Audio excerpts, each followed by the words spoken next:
অন্যের জন্য তাহা পছন্দ করো যা নিজের জন্য পছন্দ করো। নিজের জন্য যেটা পছন্দ করো না করবা না, ওইটা অন্যের জন্য পছন্দ করবা না। যদি এমন হতে পারো তাহলে তুমি মুসলমান। নিজে যেটা পছন্দ করো না এইটা আর একজনের দান করে দাও। জামা যেটা ছিঁড়ে গেছে, লুঙ্গি যেটা ছিঁড়ে গেছে, প্যান্ট যেটা ভাষায় তালি দিয়া ফকির আসলে সেইটা দান করে দিলে। বিস্কুট যেখান খাতি বারো না পচে গেছে, এক কামড় খাইয়া নান্টু তুই খা, নান্টুরে দিয়ে দিছে। কে কয় ভাই যান, কয় পচা। তা পচা তো তুমি তুমি না খাও বেলেটা তুই দাও, নান্টুরে সাধো কে? তোমার জিব্বে কি শোনাই দিবা নানু যে তুমি খাবা না? নান্টুর পচা জিব্বে যে পচা বিস্কুট খাবে। ভান্তাবাদ কটা খাতি বারো না পচে গেছে, ভইর ভান্তাবাদ খাইয়ে যা। ফকিরা মানুষ, তুমিও মানুষ, যেটা তুমি খাইতে পারো না ফকিরে দিবা কেন? যে মাছ পচে গেছে গন্ধ তুমি খাতে পারো না, পাশের বাড়িয়া লাগে দিবা কে? যে গোস্ত নষ্ট তুমি খাইতে পারো না সেটা প্রতিবেশীরে কেন দাও? আরে যেই কম্বল তুমি গায়ে দাও না শীতকালে, সেই কম্বল কেন তুমি দান করো?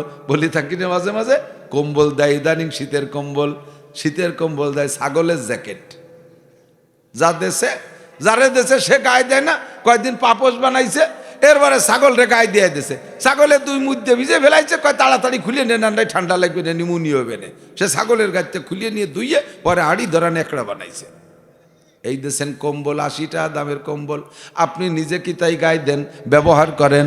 আপনি 7,000, 8,000, 10,000, 12,000 টাকা দামের বিদেশি কম্বল ব্যবহার করেন, গরিবরে কেন 80 টাকা দামের কম্বল দেন?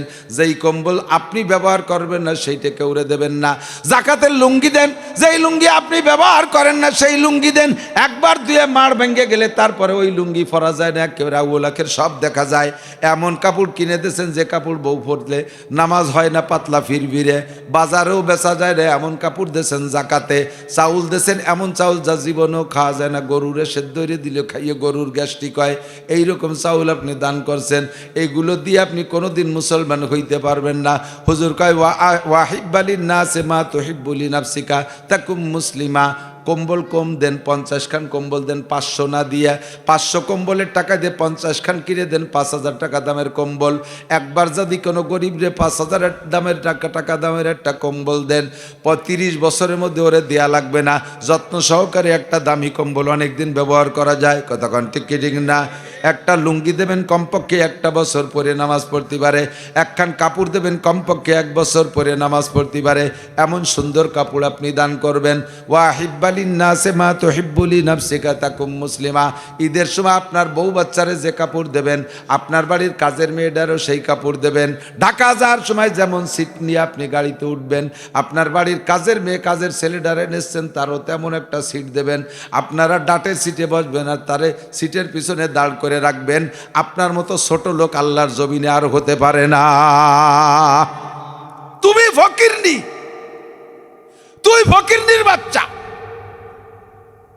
বাড়ি ছেলে মেয়ের যে কাপড়গুলো ময়লা নষ্ট হয়ে গেছে ব্যবহারের যোগ্য, কাজের ছেলে কাজের মেয়ে এগুলো দান করবেন কেন?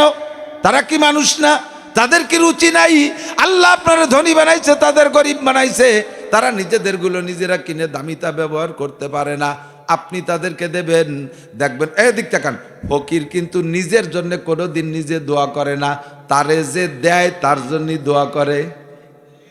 কথা কন, ফকির 5টা চাইছে 10 টাকা দেবেন, দেখবেন 2 রিকাত নামাজ পড়ে আল্লাহ চাইছি যা চাইছে সেটা বল, উনারে লাখ লাখ টাকার মালিক বানাই দাও। আপনারে দোয়ারে ও কলিবারে যে আল্লাহ আমারে বিক্রি না লাগে, আমারে ধনী বানাই দাও, আমার দাঁড়িয়ে দাঁড়িয়ে ঘুরতে, ও তা কয় না কোনোদিনও। নিজে বড় লোক আর দোয়ারে না, যে দেয় তারে আরো বড় লোক বানানোর দোয়া করে। আপনি যদি ভালো কিছু দেন দেখবেন আপনার জন্য দোয়া করে, দানের হাত বেড়ে যাবে। 4 নম্বর মনে আছে তো? 4টে জিজ্ঞেস করে করতে পারবেন একদারসে। 5 নম্বর হলো যে 5টা কথা আবু হুরায়রা শিখেছে। 5 নম্বর হলো ওয়ালা তুকসিরিদ যাহকা ফাইন্না কাসরাতাজ যাহকা তুমিতুল কলব।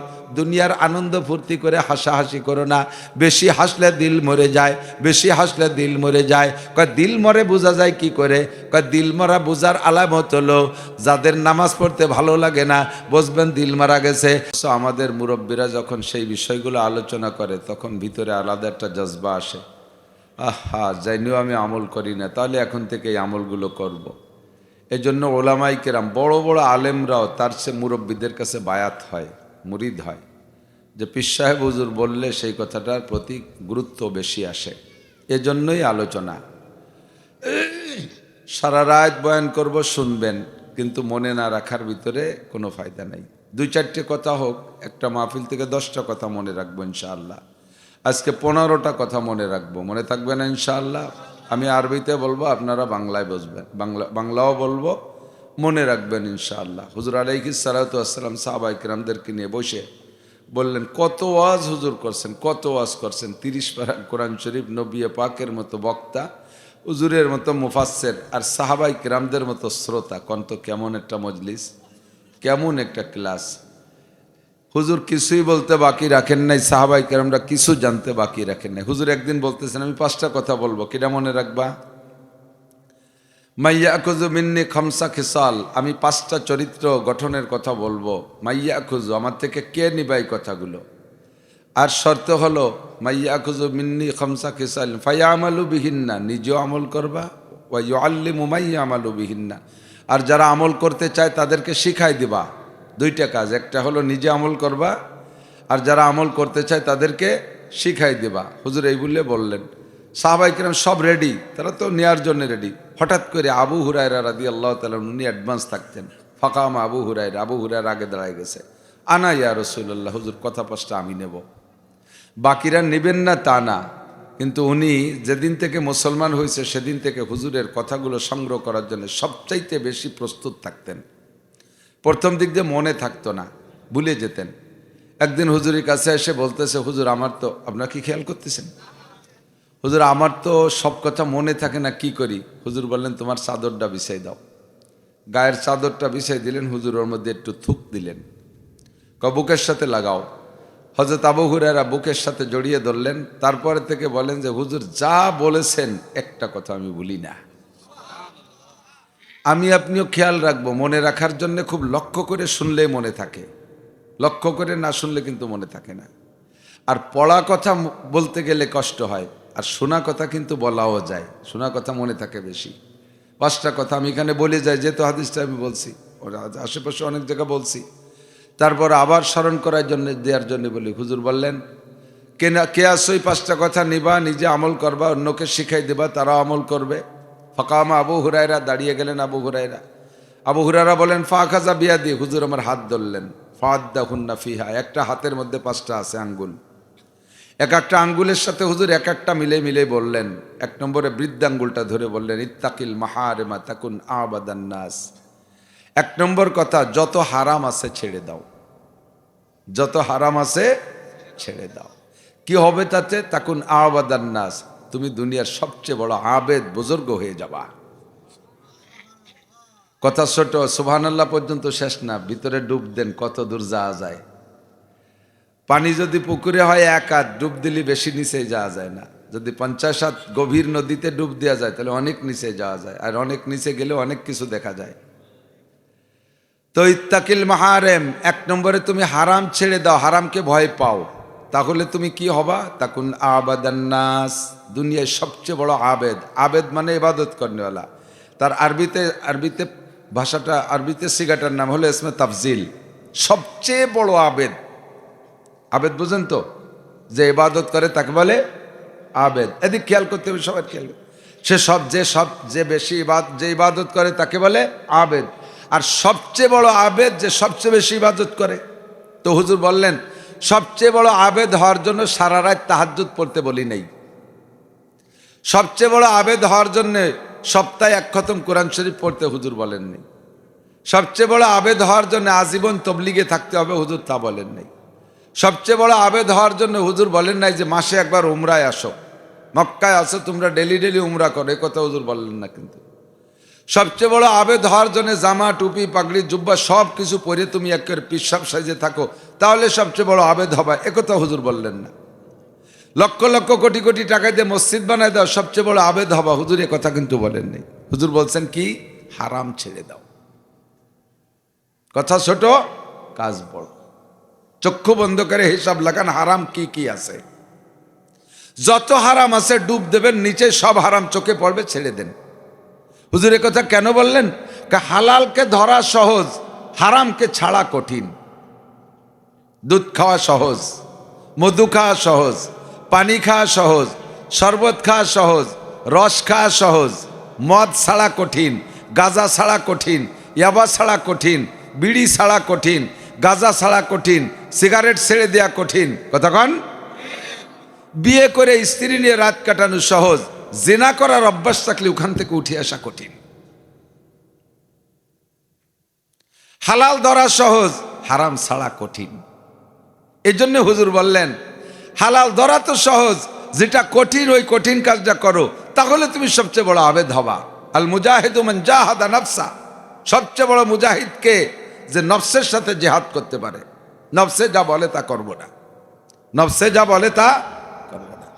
আমার চৌমুনি হুজুর রহমতুল্লাহ আলাইহি ভারতের একটা গল্প একবার দরসা তিরমিজি, সম্ভবত তিরমিজি পড়ানোর ক্লাসে হুজুর বলেছিলেন, ভারতের ভিতরে এক হিন্দু যুবক সাধু, যুবক সাধু, যুবক মানে 40-এর আগে বয়স। এই যুবক সাধু তার একটা এরহাস, তার পক্ষ থেকে একটা অলৌকিক ঘটনা প্রকাশ পায়। সেটা হলো ওই সাধু থাকে তার খানকার মধ্যে বসে, তার মন্দিরে বসে ধ্যান করে। ওর বাড়ির বড় একটা এরিয়া আছে, এই মন্দিরের বড় একটা এরিয়া আছে। সাধুর এরিয়ার ভিতরে যত বড় রুগী নিক, কোনো ঝাড়ফুঁক কিচ্ছু করা লাগবে না, বাড়ির এরিয়ার মধ্যে ঢুকলেই সুস্থ হয়ে যায়। সুবহানাল্লাহ করার দরকার নেই আগের থেকে, না না না, সুবহানাল্লাহ করার দরকার নেই। হিন্দু ঠাউর কে কারামতি, ও জায়গা সুবহানাল্লাহ কব কে?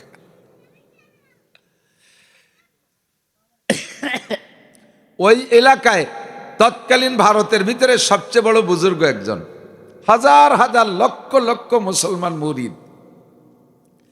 তো পিসাবরা অসুস্থ হলে মুরিদরা পিসাবের দরদে এত দরদি হয়, বাপ মরে গেলেও জানা যায়, না গেলেও একই টাইমে বাপও মরছে পিসাবও মরছে, বাপরে ফেলাইতে পিরিজ জানা যায় চলে যায়।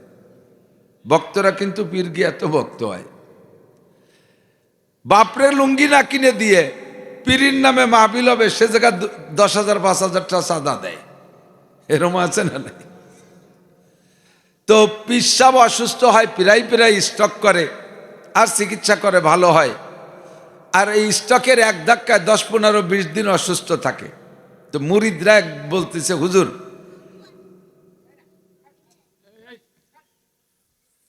দিয়ে দাও, দিয়ে দাও, ওর আম্মুল লাগবে না, ওর লাগবে, ঠিক আছে। এবার পিসাবের এরিয়ার ভিতরে নিলে সুস্থ হয় যেহেতু ওই যে সাধুর, তো মুরিদরা পিসাবরে বলতেছে, হুজুর এবার যদি আপনি অসুস্থ হন তাহলে আমরা কি একটু ঠাউর বাড়ি একটু নেবো আপনারে, এগুলা খান দি। তো পিসাব কয়, আস্তাগফিরুল্লাহ, মরণ যদি এসেই যায় তাহলে আমার তো মরতেই হবে, তা আমি মরার ভয়ে বাঁচার জন্য ঠাউর বাড়ির এরিয়ায় যাব, যদি সে জায়গা আমার হায়াত শেষ হয়ে যায়, সারা জীবন তোমাদেরকে ধর্ম প্রচার করলাম, এত সবক দিলাম, আর অবশেষে ঠাকুর বাড়ি যাইয়ে মরব মন্দিরের মধ্যে, কোনো অবস্থা তো নিবা না। তো হুজুরের এই কথার পর তারা রয়েছে।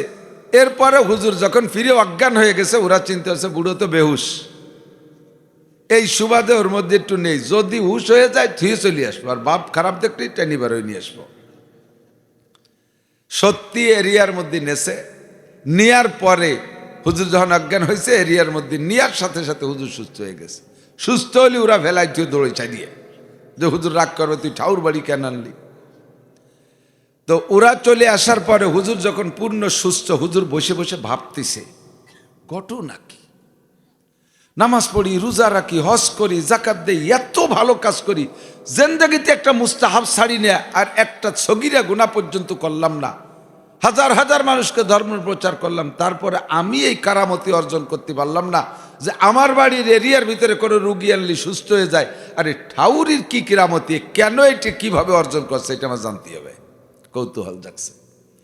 হুজুর উঠিয়া আস্তে আস্তে ঠাকুরের মন্দিরের মধ্যে গেছে, যাইয়া ঠাকুরের কাছে যখন দরজায় দাঁড়াইছে, ঠাকুর হুজুরে আগের থেকেই চেনে, হুজুর ওরে না চিনলিও ঠাকুর হুজুরকে দেখিয়া একেবারে ছোট হয়ে গেছে, বিনয়ের সাথে উঠে দাঁড়ায় চলে আসছে, হুজুরকে নমস্কার টমস্কার যা ওদের ভাষায় দেওয়া দরকার সব দিয়ে টিয়ে নিয়ে বসাইছে। বলে হুজুর বসবে? জি আমি তোমার কাছে বসবো বলে আসছি। তো হুজুর ওকে সামনে নিয়ে বসছে, বসে বলতেছে, বাবা একটা সত্য কথা বলবা? বলে জি হুজুর।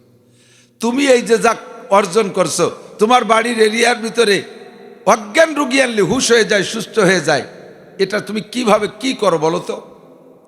তো হুজুর এটা তো আমি জানি না, ভগবান জানে। ওরা যে ভাষায় কয় ভগবান জানে। তুমি করো কি বলো তো? তোমার আমল আকলাক কি? কয় যে হুজুর আমি তো এনে বসে থাকি। কয় না, বলো আর কি করো?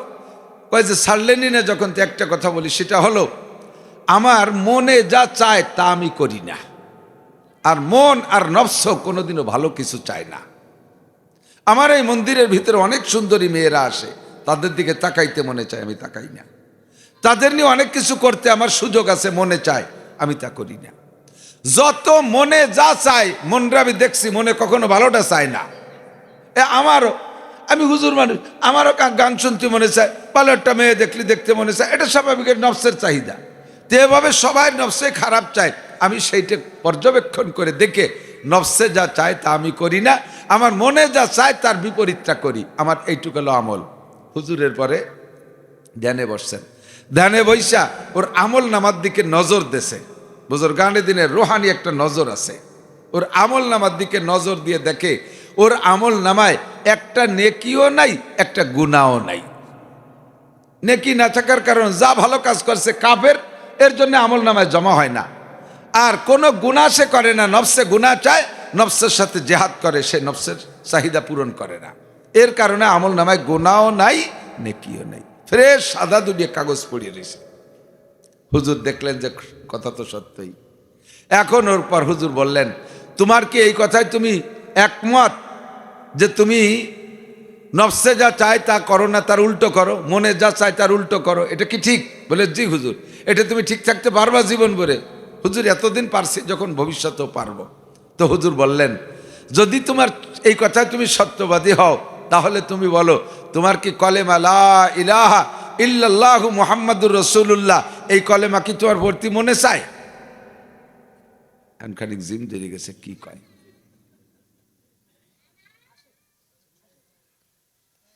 এত ছোট গে মাহফিলে আনতে হয় না, ওরা কেউ আজের কিচ্ছু বোঝে, ওরা ধ্যান ডিস্টার্ব করতেছে। এই কথা কতি গেলি তো আসিয়ে যায়, এই সাইজের ছোট গে মসজিদেও নীতি নেই। ওরা মসজিদের আদব বোঝে না, নামাজ বোঝে না, ওরা নিয়ম কানুন বোঝে না। আগে একদিন গেছি ব্যাসপুর, এক মসজিদে নামাজ পড়তেছি, আসরের নামাজ, ওইদিক মাহফিলি যাওয়ার সময় এক বুড়ো ওই সাইজের এক নাতি নিয়ে ঢুকছে। বুড়ো যখন রুকুতি গেছে, নাতিরে পাঠাতে চকলেট কিনে দিছে, ও চকলেটেরটা খুলিয়ে ওর দাদারের সাথে, দাদা তুই খা। পাশে দুইজন, তারা তো হাসিয়ে কেল্লা বেল্লা বাদাই নিয়েছে। এরপরে দাদা নামাজের মধ্যে কি চকলেট খায় নাকি? খায় না, ও খাই ছাড়বে, এই কান্দা শুরু হচ্ছে। যখন দাদা রুকুতে দাঁড়াইছে, খায় না বলে লুঙ্গিটা ধরে ঝুলিয়ে ভুলিয়ে সে ছাতা গেছে খুলিয়ে।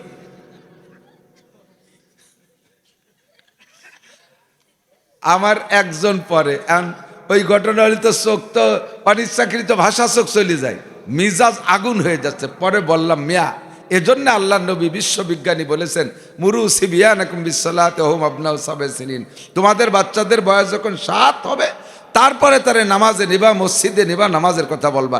এর আগে অত বুজুর্গ বানানোর দরকার নেই। একটুক তার ডিমিতে হুটিয়ে বারোয়নি, চোখ ফোটে নাই, তাই মসজিদে নিয়ে ইমাম সাহেব নিয়ে গেছে, একটা মেম্বারের পর বসাই তুইছে। ইমাম সাহেবের ছেলে আল্লাহ দেবতা নিয়ে গেছে মেম্বারের পর, ও কি বসে আসিস? ও পুরো যে কয় কাতার, সব কয় কাতারের মধ্যে তওয়াফ করছে, কাতার দিয়ে ঘুরিয়ে ঘুরিয়ে ঘুরিয়ে ঘুরিয়ে যাইয়া লাস্টে 2 রিকাত হওয়ার পরে 4 রিকাত নামাজ, 2 রিকাত হওয়ার পরে বাপের যায় নামাজের পর দাঁড়াইয়া পায়জামা খুলে মুতিয়ে দিছে। ইমাম সাহেব কয়ে সবাই নামাজ ছাড়িয়ে দেন, অ্যাক্সিডেন্ট হয়েছে। আমি ছিলাম সেই জামাতে, আমার মনে করি ওরে থাপ্পড় দিয়ে অ্যাক্সিডেন্ট আর একটা বানাই দিই। তুই আনিস কে? আলেম হয়ে যদি তোর এই অভিজ্ঞতা না থাকে, যা বোঝে না, তা মসজিদে আনার কথা নবী বলে নাই। এবার যুবকের প্রস্তাব দিয়েছে, যুবক, তোমার কি কলেমা লা ইলাহা ইল্লাল্লাহ মুহাম্মাদুর রাসূলুল্লাহ পড়তে মনে চায়? যুবক এখন ধ্যান ধরে গেছে, কিছুক্ষণ চুপ করে থেকে কয়, হুজুর, আমার পূর্বপুরুষ ধরে হিন্দু, আমিও হিন্দু, এই এলাকার অনেক সম্মান ইজ্জত নিয়ে আসি, আমি এই কলেমা পড়লে সব ধ্বংস হয়ে যাবে। হুজুর, এই কলেমা আমার পড়তে মনে চায় না। হুজুর কয়, বাবা, তোমার আগের কথার পর এবার আমল করো, তোমার চির সিদ্ধান্ত, মনে যা চায় তার উল্টো করো, মনে যেটা না চাই সেইটা তুমি করো, মনে যেটা চাই সেটা করো না। এবার তোমার কলেমা পড়তে মনে চাইতেছে না, তোমার করণীয় কি? কয়টা তো কলেমা পড়া লাগবে, মনের উল্টো করছে। তাহলে তোমার কারামতি যদি ধরে রাখতে হয়, নফসের খেলাফ কাম করতে হবে, তাহলে তুমি পড়ো। যুবক সঙ্গে সঙ্গে পড়ে বেলাইছে লা ইলাহা ইল্লাল্লাহ মুহাম্মাদুর রাসূলুল্লাহ, ইসলাম গ্রহণ করেছে। আল্লাহু আকবার এই জন্যই বলা হয় কামেলে গর খাকে গিরাদ জরশাবাদ নাকে সরজর বুর্দে খাকে স্তর সওয়াদ। যোগ্য মানুষের হাতের মধ্যে যদি ছাইও যায়, তা কিছুক্ষণ থাকলে স্বর্ণ হইয়া যায়। গর্তু সঙ্গে খারাও মর বদি চৌবা সাহেব দিল রসি গওহার ছবি। যদি তুমি শক্ত মরমর পাথর হও, আল্লাহওয়ালাদের সোহবতে গেলে তুমি গলিয়ে মোমের মতো পানি হইয়া যাবা। হাজার হাজার পাগল বদমাশ, লুচ্চ বদমাশদেরকে দেখেছি, রাস্তার ডাকাতদেরকে দেখেছি, বহুত পাগলামি করেছে। আল্লাহওয়ালাদের সোহবতে যাইয়া সুন্দর পাগড়িওয়ালা হয়ে গেছে, জুব্বাওয়ালা হয়ে গেছে, দিনের দায়ী বনে গেছে। কতক্ষণ ঠিক কি ঠিক না? আল্লাহু আকবার। এরপরে যুবককে হুজুর বায়াত করে নিলেন, ধর্ম শিক্ষা দিলেন, কোরআন হাদিস পড়াইলেন। যুবক হুজুরের সাথে চইলাই গেছে, যাইয়া আলেম হয়ে গেছে। পরবর্তীতে পীর সাহেবের স্থলাভিষিক্ত ওই যুবক হুজুরের চাইতো তার কারামতি বেশি অর্জন হয়ে গেছে। আল মুজাহিদু মান জাহাদা নাফসা, নফসের সাথে জিহাদ করা সবচাইতে বড় জিহাদ। নফসরে কন্ট্রোল করতে পারলেই আপনি সব ভালো কাম করতে পারবেন। আর নফসরে যতক্ষণ কন্ট্রোল করতে না পারবেন, কোনোদিনও ভালো কাজ করা সম্ভব না। এই জন্য হুজুর বলেন ইত্তাকিল মাহারেম, নফসে কোনোদিন ভালো চায় না। নফসের সাথে জিহাদ করে হারামকে ছেড়ে দাও, তাহলে তুমি হবা সবচেয়ে বড় আবেদ। কি কি হারাম জানা আছে না?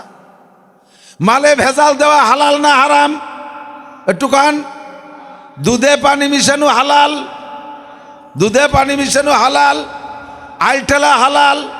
মিথ্যে সাক্ষী দেওয়া, মিথ্যে মামলা করা, দাড়ি কাটা, দাড়ি চাষা, দাড়ি ছাটা, বেপরদা করা, গালাগালি করা, গীবত শিকায়ত, একটু কইতে থাকেন।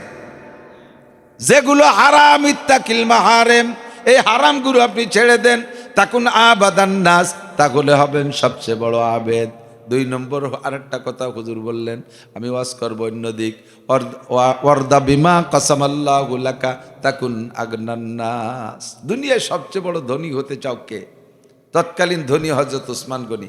আমিও সবচেয়ে বড় ধনী হতে চাই। আপনারা চান আর না চান জানি না, কারণ আল্লাহ যদি আমার কিছু পয়সা করি বেশি দিত, পরাণ ভরি একটা মাদ্রাসা করতে পারতাম, অনেক মাদ্রাসা দান করতে পারতাম, মসজিদ টসজিদ দিতে পারতাম, গরিব গুরাবাকে দিতে পারতাম। আমার দিতে ভালো লাগে, দিতে ভালো লাগে। এই জন্য আমি সবচেয়ে বড় ধনী হতে চাই। নবী পাক বললেন, তুমি যদি সবচেয়ে বড় ধনী হতে চাও, তাহলে একটা আমল শিখাই দেব, করবেন? আপনারা করবেন? রাজি আছেন? আমলটা করবেন? সেটা হলো ওয়ারদা বিমা কাসামাল্লাহু লাকা, আল্লাহ যা দেশে তাই পাইয়ে খুশি থাকেন। আল্লাহ যা দেশে তাই পেয়ে, নইলে সারা দুনিয়া দিলে আপনি ধনী হতে পারবেন না। সহিহ হাদিসের মধ্যে আছে, হুজুর বলেন বনিয়াদেন কয় লা তামলাউ বনি আদম বাতানু বনি আদম, বনি আদমের পেট ভরবে না কবরের মাটি ছাড়া। হাদিসের অংশ ভুলে গেছি। বনি আদমের পেট ভরবে না কবরের মাটি ছাড়া। সারা দুনিয়ার মালিক যদি আল্লাহ কেউরে বানায় দেয়, সারা দুনিয়ার মালিক, এখন তো ভাগযোগ করে খাচ্ছি, 2 কাঠা 5 কাঠা 10 কাঠা 1 বিঘে 2 বিঘে 10 লাখ 20 লাখ 1 কোটি 5 কোটি ভাগ ভাগ করে খাচ্ছি। যদি সারা দুনিয়ার অর্থের মালিক একজন রে বানায় দেয়, তাহলে সেই লোকটা কত বড় ধনী দুনিয়ার দিক দিয়ে। এই লোকটা যদি কেউ জিজ্ঞেস করে, ভাই আগে তো সম্পত্তি যা ছিল সবাই ভাগযোগ করে খেতাম, পরে কায়দা কিলে মরি আল্লাহ তোমারে একারে মালিক বানায় দিয়েছে, আমাকে কামলা কিষেন বানায় দিয়েছে, তোমার বাড়ি কেটে পিঠে খাই। এই এত বিশাল সম্পদের মালিক হয়ে তোমার মনের মধ্যে কিরম খুশিটা কদি? হুজুর বলেন, যদি কেউ এরকম বানাই দিয়ে তারা জিজ্ঞেস করেন যে তোমার এখন কেমন লাগে, ও কি জবাব দেবে জানেন? ক ভাই একটা দুনিয়া দিয়ে কি হয়, ছেলে মেয়ে আত্মীয় স্বজন কর্মচারী, একটা দুনিয়া দিয়ে কি হয়? আর একটা দুনিয়া হলে কোনো মতে চলা যেত। একটা দুনিয়ায় কিচ্ছু হয় না। আর যদি আপনাকে আল্লাহ যা দেশে, বলেন আলহামদুলিল্লাহ, বলেন আলহামদুলিল্লাহ। দুনিয়ার দিক দিয়ে আপনি দুনিয়ার ব্যাপারে তাকাবেন নিচের দিক, আর আখেরাতের ব্যাপারে তাকাবেন উপরের দিক, তাহলে আপনার ভালো থাকা সম্ভব, ভালো হওয়া সম্ভব। নিচের দিক তাকাবেন, আপনি যে ক্লাসে আছেন তার চেয়ে গরিব এলাকায় আছে না নাই, তাদের চাইতে আপনি ভালো আছেন না নাই। আর ধর্মের ব্যাপারে তাকাবেন উপর দিক, তাহলে আপনার ইবাদত করা সহজ হবে। আরে কপাল, আমিও যেমন একজন মানুষ, মাওলানা আবুল বাশার তেমন একজন মানুষ, আরে আমিও যেমন একজন মানুষ, হযরত মাওলানা রুহুল আমিন সাহেব রহমাতুল্লাহ আলাইহি তেমন একজন মানুষ ছিলেন। কত ইবাদত বন্দেগি করে কত উপরে চলে গেছে, আমি তার সামনে কি? আমিও যেমন মানুষ, আমার মহল্লার আব্দুল খালেক মোল্লা তেমন মানুষ, সে তবলিগে 3টে চিল্লা লাগাইছে, তাহাজ্জুদের নামাজ পড়ে, 5 ওয়াক্ত জামাতে নামাজ পড়ে, সে লোকটা টুপি পাগড়ি জুব্বা সব কিছু ব্যবহার করে, সুন্নত একটাও ছাড়ে না। আমি তার সামনে কি? এতটুকু উপরের দিক তাকাইলে আপনার আমল করার প্রতি আগ্রহ বাড়বে। এই জন্য হুজুর বলেন, ওয়ারদা বিমা কসামাল্লাহু লাকা তাকুন আগনান নাস। যদি দুনিয়ায় সবচেয়ে বড় ধনী হইতে চাও, তাহলে আল্লাহ যা দেশে তারপর সন্তুষ্ট থাকো। বলি আলহামদুলিল্লাহ, বলি আলহামদুলিল্লাহ। মনের থেকে কন্যা আলহামদুলিল্লাহ। আপনারা কেমন আছেন? আর্থিকভাবে কেমন আছেন? আলহামদুলিল্লাহ। আল্লাহ এতটুক রাখো পরের কাছে হাত পাতা না লাগে, ঠিক না? ফকির একটা শুয়ে শুয়ে বিক্রি করতেছে, শোয়া বৈরির মাথার ধারে ভাঙ্গা তাল, ওর মধ্যে কয়টা পয়সা, দুইটার নোট, 3-4 ছিঁড়া 5 টাকার নোট। এর মধ্যে একটা খোড়া ফকির হাঁটতে পারে, ও বগলে বাঁশ বাঁধাইয়া ডাঙ্গাতে আইসে, ওর কাছে আইসে দেয় যে ও শুয়ে রয়েছে, ওর প্লেটে তেমন পয়সা করি নাই। আর এক আটা ফকির দোকানে ঘুরে ঘুরে ভালোই কালেকশন করছে, আইসা ওর প্লেটের মধ্যে ওর ব্যাগের তে বারোয় 5টা টাকা দিয়ে দিচ্ছে। সাংবাদিকরা দেখে ছবি টবি তুলে ফেসবুকে দিয়ে দিয়েছিল, আমি এই অজালো সেইতে শিখছি, তো ফেসবুকে দিয়ে দিছে। সাংবাদিকরা বলতে, তুমিও ফকির, ও ফকির, ফকিরে ভিক্ষে দেয় নাকি? তো ওই ফকির বলতেছে, আমার ভাই শোয়া ফকির, মানুষে ফকির দেখলে সাধ্য অনুযায়ী এড়াই চলো, ওর কাছে খুব একটা আসে না। আমার তো ঠ্যাং একখান ভালো আছে, একখান খোলা বাঁশ বাঁধায় হাঁটতে পারি, আমার ভাই মোটেই হাঁটতে পারে না। আমি 12 দুয়ার ঘুরিয়ে কেউ না দিতে চাইলে তার পিছনে 10 কদম দৌড়াইয়া কালেকশন করে নিয়ে আসছি, ওর সে আল্লাহ আমারে বেশি দিয়েছে, আমার ভিক্ষের একটা জাকাত আছে, তো তাই আমার বাইরে 5 টাকা দিয়ে গেলাম। বহুত বড় লোক, লাখ লাখ কোটি কোটি টাকা দোকানে নিয়ে পুঁজি নিয়ে বসে আছে, ব্যবসা করতেছে। সকালবেলা ফকির যে যদি ভাত পথে, বাবা আমারে কিছু দেন, বাবা মাপ চাই, এখনো বনি করি নেই, 60 করি নেই, মাপ চাই। 5 টাকা দিলি হয়ে যায়, সেখানে মাপ চাই, হইরিও মাফ করে দেয়। তো দিলাম তোরে মাফ করে, তুই জন্য দিনের মধ্যে 60 করতে না পারিস। আমিও আইছিলাম 60 করতে, আমি বললাম না, তা তুই না করলে আমার কি? কথা কর না কে? এমন দোয়া দিয়ে দিয়েছে, সকালে দোয়া আল্লাহ কবুল করে ফেলাইছে। দিন ভরে কাস্টমার আছে, অন্য দোকানেতে কিনে নিয়ে যায়, উনি বসে রয়েছে খালি। আল্লাহ, তোমার মতো এইরকম বড় লোকের চাইতে ওই ফকির 1000 গুণে ভালো, ঠিক কি ঠিক না? দাঁড়াও সিকন্দার সে ও মর্দে ফকির আওলা, जिसकी फकीरी में बुए আসাদুল্লাহ হে। হাজার হাজার রাজা বাদশাদের চাইতে ওই ফকির আল্লাহর কাছে দামি, যেই ফকিরের জুলার মধ্যে থেকে আল্লাহ আল্লাহ জিকির বের হয়, যেই ফকিরের ভিক্ষার অংশ আর এক ফকিরের জাকাতের ভিতরে দিতে পারে, ওই ফকির আল্লাহর কাছে হাজার হাজার শিল্পপতি কোটিপতিদের চাইতে ভালো। আপনাকে ধনী বানাইতে হলে সংক্ষিপ্ত বক্তব্য, ওয়ারদা বিমা কাসাবাল্লাহু লাকা তাকুন আগনান নাস। আল্লাহ যা দিয়েছে, যে হালাতে রাখছে, বলি আলহামদুলিল্লাহ। সবচেয়ে বড় মোমেন যদি হইতে চাও, ছোট্ট আজ, সবচেয়ে বড় মোমেন, সবচেয়ে বড় ইমানদার যদি হইতে চাও, ইমান ইমান ইমান ইমান জিকির করলে হবে না, মুখে দাবি করলে হবে না। ছোট্ট একটা কাজ, ইমানদার, শ্রেষ্ঠ ইমানদার হওয়ার জন্য হুজুর বলেন, ওয়া আহসিন ইলা জারিকা তাকুম মুমিনা। একে অপরে গায়ে গায়ে মিলে মিশে প্রতিবেশী বসবাস করো, প্রত্যেকের দিকে প্রত্যেকে সুনজরে রাখবা, সকলের প্রতি সকলে ইহসান আর করুণার নজর রাখবা, মহব্বত আর ভালোবাসা রাখবা, প্রতিবেশীর দিক খেয়াল রাখবা। তোমার বাড়ি সুন্দর বানাইছো, যার রাস্তা আছে প্রতিবেশী বাড়ি যার রাস্তা নাই, গরিব মানুষ তার জায়গা নাই, তোমার জায়গার থেকে 2 হাত জায়গা ছেড়ে দাও। কমপক্ষে বাড়ি যার জন্য একটা অ্যাম্বুলেন্স বাড়ি ঢুকার রাস্তা দিবা। এনি টাইম মানুষ রুগী হতে পারে, রুগীরে দূরে টেনে নেওয়া কষ্ট, একটা অ্যাম্বুলেন্স যাতে ঘরে যেতে বাড়ি যেতে পারে, এমন একটা রাস্তা তুমি তারে দিবা। প্রতিবেশীর পাশে গায়ে লাগাবা যাতে তার ক্ষতি না হয়, ওয়াল করলে এমনভাবে করবা যাতে তার বাড়ির বাতাস বন্ধ না হয়ে যায়। বড় বিল্ডিং বানাইতে গেলে খেয়াল রাখবা যাতে তার বাড়ির বাতাস বন্ধ না হয়ে যায়। গাছপালা লাগাইলে লক্ষ্য রাখবা যেন তার উঠানে ছায়া পড়ে ফসল নইতে কষ্ট না হয়। দোকানদারি করবা, ব্যবসা বাণিজ্য পাশের ভাইয়ের দোকানে কষ্ট না হয়, ক্ষতি না হয়। তুমি মাইকের ব্যবসা করো, মাইকের ব্যবসা, এই মাইকের এরা যারা আছে মাইকে লাগে, ওকে অ্যাড কি জানেন, সামনের পর বড় ধুমসা বক্স একটা লাগাই দিন রাত ভরে ডিজে না কি কয় ঢোলের বাড়ি ঠেলায় পাশাইলিরা কিনা বেছে যেতে পারে। পাশে এক হুজুরির যায় নামাজ, আতর, রুমাইল টুমাইল এগুলোর দোকান, ও ঢোলের বাড়ি ঠেলায় হুজুরির ওনে খদ্দেরই দাঁড়াতে পারে না। হুজুর কইছে বাবা একটু আস্তে কর। ওরা কয় কি যার যার পজিশনে তার তার মাত্র বাড়ি, আমরা এখানে 1.5 লাখ টাকা দিয়ে পজিশন নিছি, আমরা যেভাবে খুশি সেভাবে ব্যবসা করব, আপনারা যেভাবে পারেন করেন। মূল্য ইমাম সব মানুষ একটু ছোট দোকান দিয়েছে, বেতন পায় 4,000 টাকা, ওই দিয়ে দুই কিছু ডলি বা তার দিয়ে খাই বসতে হয়, তারা ওইভাবে সাফাই রাখে। ইমাম সাহেব কি এর কতদিন মধ্যে কয়ে পারে না, ওরাতে ডোল ডগর বাজায় রাত 12টার পরে তো ঘুমাবে। সব গুছাই গাছায় যখন দোকানটা বন্ধ হইয়া শাটারটা নিয়ে দিয়ে ভিতরে শুইছে, ইমাম সাহেব সেই সময় খালি জের একটা মুগুর একখান নিয়ে ঘরের মধ্যে ঠাস ঠাস করে বাড়ি উঠছে। ওরা কাছে চাচা কি আরেন, কয় যে পজিশনে বা 1.5 লাখ টাকা দিয়ে নিয়া তোকে পজিশনে দিন ভরে আকাম করছিস, আমার পজিশনে ফজর পর্যন্ত এই করব, এতক্ষণ ঘুমাইতেই ফজর বাদ ঘুমোতে, ফজর পর্যন্ত ঘুমাতে দেবো না। দেহি শয়তানের দল মাইকির ব্যবসা কোয়ানে যায়। ওয়ারদা ওয়াহসিনিলা জারিকা, খেয়াল রাখবেন প্রতিবেশীর দিকে, এমন খেয়াল রাখবেন যাতে প্রতিবেশী যেন কষ্ট না পায়।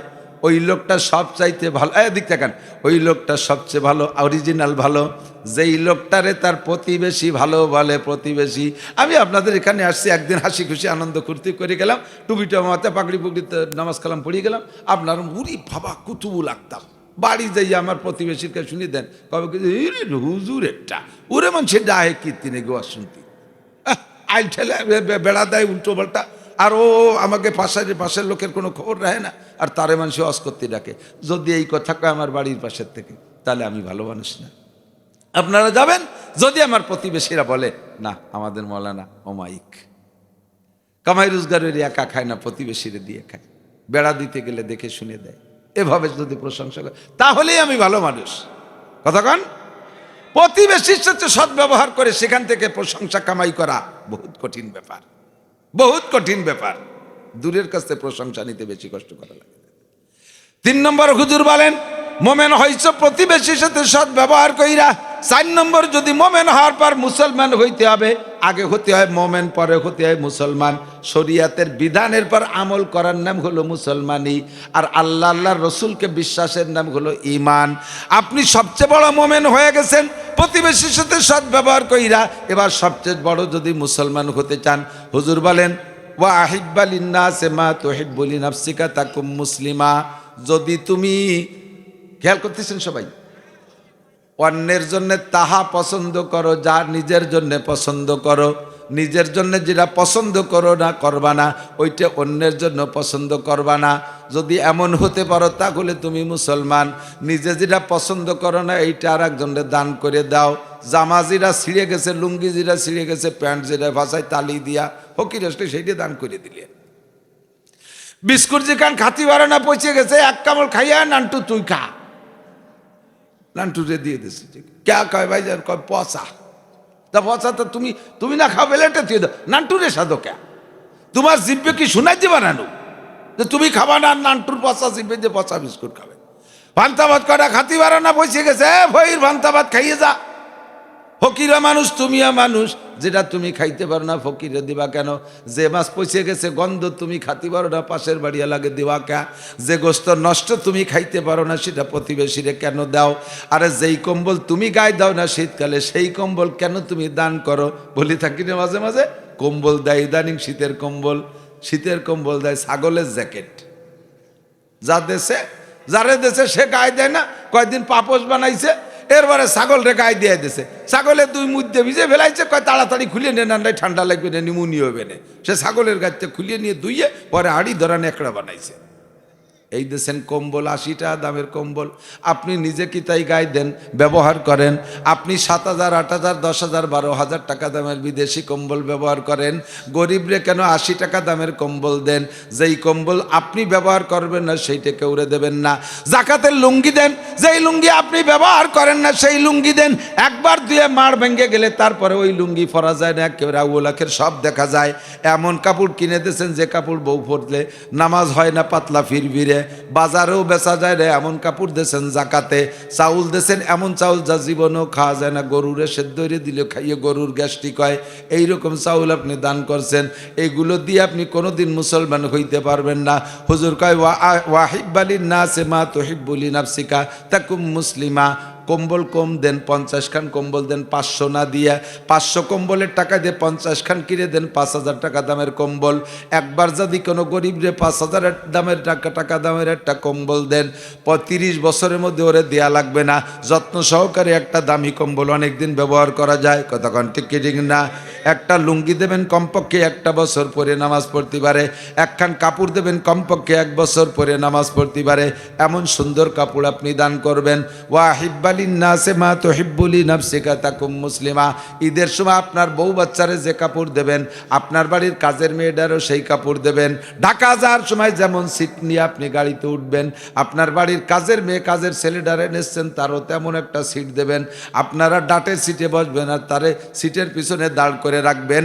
আপনার মতো ছোট লোক আল্লাহর জমিনে আর হতে পারে না। তুমি ফকিরনি, তুই ফকিরনির বাচ্চা। বাড়ি ছেলে মেয়ের যে কাপড়গুলো ময়লা নষ্ট হয়ে গেছে ব্যবহারযোগ্য, কাজের ছেলে কাজের মেয়ে এগুলো দান করবেন কেন? তারা কি মানুষ না? তাদের কি রুচি নাই? আল্লাহ আপনারা ধনী বানাইছে, তাদের গরিব বানাইছে। তারা নিজেদেরগুলো নিজেরা কিনে দামিতা ব্যবহার করতে পারে না, আপনি তাদেরকে দেবেন। দেখবেন এদিক তাকান, ফকির কিন্তু নিজের জন্য কোনোদিন নিজে দোয়া করে না, তারে যে দেয় তার জন্যই দোয়া করে। কতক্ষণ ফকির 5টা চাইছে 10 টাকা দেবেন, দেখবেন 2 রিকাত নামাজ পড়ে আল্লাহ চাইছি দা চাইছে দেশে ডবল, উনারে লাখ লাখ টাকার মালিক বানাই দাও, আপনারে দোয়ারে। ও কলিবারে যে আল্লাহ আমারে বিক্রি না লাগে, আমারে ধনী বানাই দাও, আমার দাঁড়িয়ে দাঁড়িয়ে ঘুরতে, ও তা কয় না কোনোদিনও। নিজে বড় লোক আর দোয়ারে না, যে দেয় তারে আরো বড় লোক বানানোর দোয়া করে। আপনি যদি ভালো কিছু দেন দেখবেন আপনার জন্য দোয়া করে, দানের হাত বেড়ে যাবে। 4 নম্বর মনে আছে তো? 4টে জিজ্ঞেস করে করতে পারবেন একদারসে। 5 নম্বর হলো যে 5টা কথা আবু হুরায়রা শিখেছে। 5 নম্বর হলো ওয়ালা তুকসিরিদ যাহকা ফাইন্না কাসরাতাজ যাহকা তুমিতুল কলব।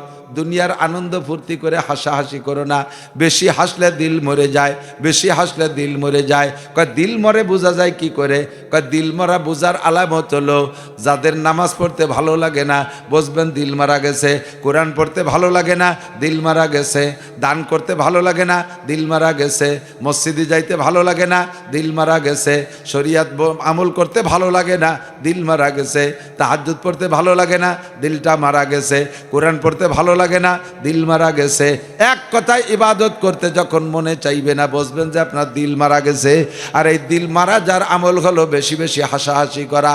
এই জন্য কলা তুকসিরিজ যাহকা ফা ইন্না কাসরাতাজ যাহকা তুমিতুল কলব। আল্লাহ পাক এই 5টা কথা আমাদের আমল করার তৌফিক দান করে, বলেন আমিন। 1 নম্বরে কি বলছি মনে আছে নাকি? 1 নম্বরে হারাম ছেড়ে দেন, বড় আবেদ হবেন। 2 নম্বরে আল্লাহ যা দেশে সন্তুষ্ট থাকেন, ধনী হতে পারবেন। 3 নম্বরে প্রতিবেশীর দিক নেক নজর রাখবেন, সদ্ব্যবহার রাখবেন, সবচেয়ে বড় মোমেন হবেন। 4 নম্বরে অন্যের জন্য তাহা পছন্দ করবেন যা নিজের জন্য করবেন, তাহলে মুসলমান হবেন। আর 5 নম্বরে হাসাহাসি কম হবে, আনন্দ ফুর্তি কম হবে, তাহলে আপনি হইতে পারবেন আল্লাহর বুজুর্গ। আল্লাহ আমাদেরকে নসিব করে, বলেন আমিন। আল্লাহ পাক বলেন জহরাল ফাসাদু ফিল বাররি ওয়াল বাহরি বিমা কাসাবাত আইদিন নাস। আমার দিক তাকান, মানুষে ক্ষেত খামার করে, চাষবাস করে, সার ঔষধ কীটনাশক বীজ বেসন কত কিছু খরচ করে।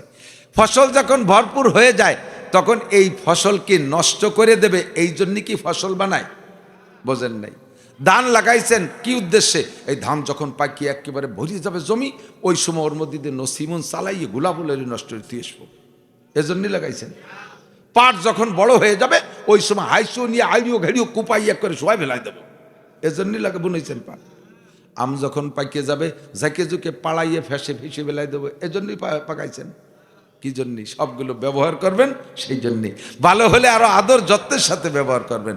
এই যে কফিওয়ালারা কফি লাগাইছে, দেখছেন না? কফি ইউটিউবে দেখি মাঝে মাঝে, কফির খেতে যাইয়ে দাও দিয়ে সব কূপ আছে আর লাঠি দিয়ে বড় কফিরে মাটির সাথে মিশাই দিচ্ছে। এত বড় বড় কফি, এই কফিরে কি মাটির সাথে মিশাই দেওয়ার জন্য লাগাইছে?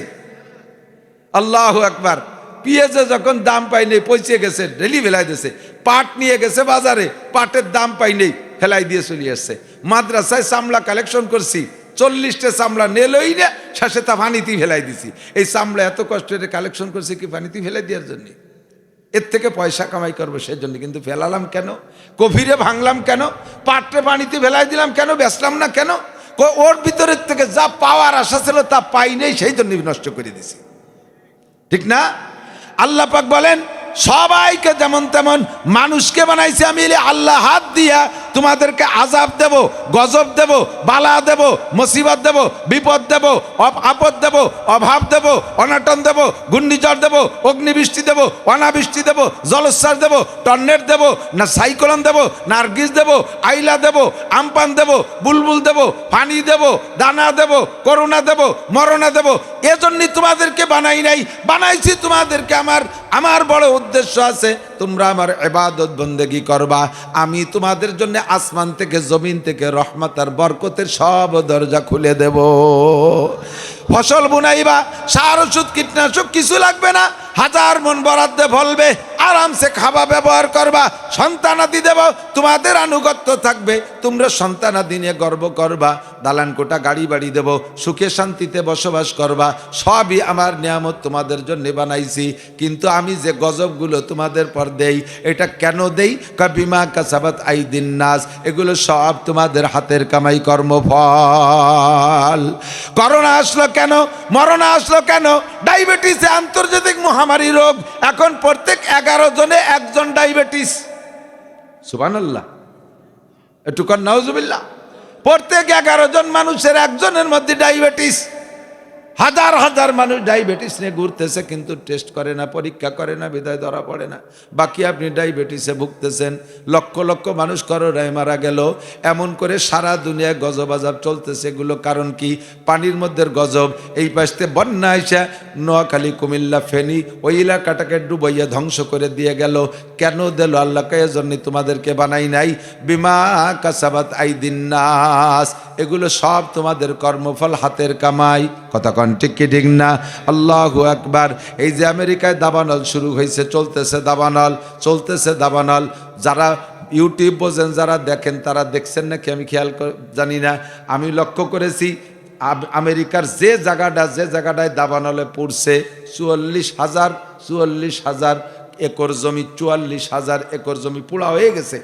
এই জমিটার জাগার এরিয়ার বাহ্যিক কোয়ালিটি কেমন, ভূখণ্ডের অবস্থাটা কেমন। গাজার যে জায়গাটা, মুসলমানদের যে জায়গাটা গাজার, ইসরায়েল আর আমেরিকার নির্যাতনে এভাবে ধ্বংসলীলা চালাইছে। ওই জায়গাটার ম্যাপ মানচিত্র যেমন, আমেরিকার যে জায়গাটা ক্যালিফোর্নিয়ারে পোড়াইছে, ওই জায়গাটার ম্যাপ মানচিত্র বাহ্যিক আকারে হুবহু একই রকম। তোদের ক্ষমতা দিয়েছি আমি আল্লাহ, এই ক্ষমতা আমার মুসলমানদের পর প্রয়োগ করেছিস। শত শত মসজিদ ভেঙ্গে গুঁড়ো গুঁড়ো করে দিয়েছিস, আগুন জ্বালায় শেষ করে দিয়েছিস। প্রায় 1 লক্ষ মানুষকে মেরে ফেলাইছিস, 1 লক্ষ, 1.5 লক্ষ, 2 লক্ষ মানুষকে মেরে দিছে। আল্লাহু আকবার। হাজার হাজার বিল্ডিং শেষ করে দিছিস। 15টা মাস পর্যন্ত মারতেছিস। আমি আল্লাহ যদি ধরি, ইন্না বাচ্চা রাব্বিকা লাশাদীদ, আমি যদি ধরি ছুটতে পারবি না। মাত্র 1 সপ্তাহের ভিতরে 15 মাস পর্যন্ত যে পরিমাণ ক্ষতি করেছিস, তার চাইতে কয়েক গুণ বেশি ক্ষতি করে দিতে পারি আমি আল্লাহ মাত্র 1 মুহূর্তের ভিতরে। জ্বালাইয়া পোড়াইয়া ভস্য করে দেশে, স্বীকার করে না। এগুলো সব প্রকৃতিরে দোষ দেয়। দোষ দেয় কারে? প্রকৃতিরে, নিজের আমলরে দোষ দেয় না। কোন তাই 7,000 দমকল বাহিনী চেষ্টা করে আগুন নিয়ন্ত্রণে আনতে পারতেছে না। অবশেষে জায়গা মতো চলে আসছে। আমরা ছোটবেলায়, আমি তখন তারাই ফুকরো মাদ্রাসায় পড়ি, ফুকরো মাদ্রাসা থেকে পূর্ব দিকে একটা বড় বাজার আছে, রামদিয়া বাজার, যাকে বলে কলেজ রামদিয়া, ব্যবসায়ীরা চেনেন কলেজ রামদিয়া। ফুকরোর থেকে বিলের ভিতর দিয়ে হেঁটে আসতাম। বিকেলবেলা বাজারে আসছি, ফুকরোর হাটে, তারা রামদের হাটে আসছি। বিকেলে যখন যাই, আমি আর ওই এলাকার একজন মুরব্বী, নাম তার মকু মজুমদার, মনে আছে, মুরব্বী মারা গেছে, আল্লাহ জান্নাতি করুক। আমরাই দুই চাচা ভাইয়ের বেটা যাইতেছি মাদ্রাসার দিকে। সাপলিডাঙ্গা নামক একটা জায়গা আছে, হিন্দু গ্রাম। এমন বেগে ঝড়, উরে বাবা, মেঘের থেকে শীষ ধরিয়ে হাতির সুরের মতো নামাই দিয়ে এক পাক দিয়ে দিয়ে ঘর বাড়িগুলো কাগজের মতো উড়োই নিয়ে যাচ্ছে। আমরা দুইজন যাবো কোন দিক, ওর মধ্যে পড়লি তো আমাকে উড়োই নিয়ে যাবে। দৌড়ই যাই উঠছি এক হিন্দু বাড়ি উঠলি, যে বাড়ি উঠছি আমরা আমাকে কায়দা দোয়া কালাম পড়তেছে, আর ওকে দোয়া উড়া ভরতেছে, হরি হরি রাম রাম কি কি যেন কইতেছে। এরপরে মূর্তির সামনে যে সেজদায় পড়ে যাচ্ছে, আশপাশ ভেঙ্গে গুঁড়ো গুঁড়ো হয়ে যাচ্ছে। পরে কোনো তাই সে ঝড় থামতিছে না, ওকে সব শেষ। এরপরে ওই বাড়ির মুরব্বী বুড়ি আমারে বলতেছে, বাবা তোমরা যেন কি করো একটু তাই করো দি।